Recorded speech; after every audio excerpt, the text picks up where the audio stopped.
தட்டை, சீடை, முறுக்கு, ரிப்பன் பக்கோடா, அதிரசம் என்ன வேணாலும் செய்யுங்க.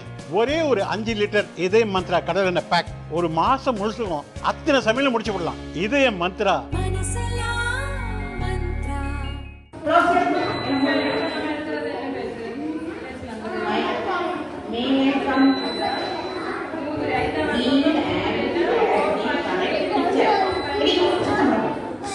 கன்னியாகுமரி களியல் அருகே உள்ள பேணு பகுதியைச் சேர்ந்தவர் பழங்குடியின பெண் ஷீலா.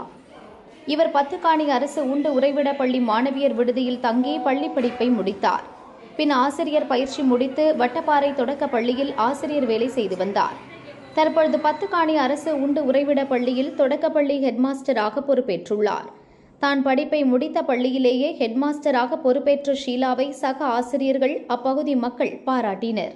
இந்த ஸ்கூலில் 1ஆம் வகுப்புலேருந்து +2 வரைக்கும் இதே ஸ்கூலில் தான் படித்தேன். 8ஆம் வகுப்பு படிக்கும்போது எனக்கு ஆசிரியர் ஆகணும் அப்படிங்கிற ஒரு கனவு இருந்தது. ஆனால் அது நிறைவேறுமாங்கிறது தெரியல. ஆனாலும் அதற்காக நான் முயற்சி பண்ணி படித்தேன். கடைசியில் எனக்கு கவர்மெண்ட் ஷீட்லேயே ஆசிரியர் பயிற்சி நிறுவனத்தில் திண்டுக்கல் மாவட்டம் ஒட்டஞ்சத்திரத்தில் படிக்க வேண்டிய வாய்ப்பு கிடைச்சிது. அங்கே 2 வருஷம் என்னுடைய படிப்பை நான் சரியான முறையில் பூர்த்தி செய்தேன்.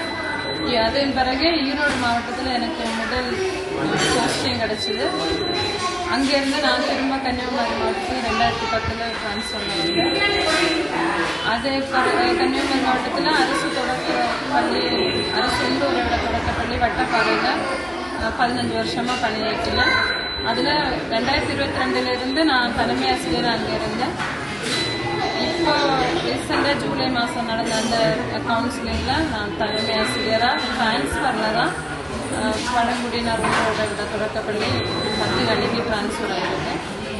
நாங்கள் படிக்கும்போது கொஞ்சம் கஷ்டப்பட்டு தான் படித்தோம். வீட்டில் வசதிகள் குறைவு, ஒரு கரண்ட் வசதி இல்லை. அதனால அரசாங்கம் நமக்காக தந்த அந்த விடுதியிலேயே தங்கி என்னுடைய பள்ளி படிப்பை தான் நான் முடித்தேன். சிறந்த ஒரு கல்வியை தான் எனக்கு தந்திருக்காங்க அப்படிங்கிறத இந்த சூழ்நிலையில் நான் மனதார அதை நினச்சி பார்க்குறேன். ரொம்ப சந்தோஷமாக இருக்குது. எல்லாருக்கும் கிடைக்காத ஒரு வாய்ப்பு எனக்கு கிடைச்சிருக்கு. நான் அதை நல்ல முறையில் செயல்படுத்துவேன்.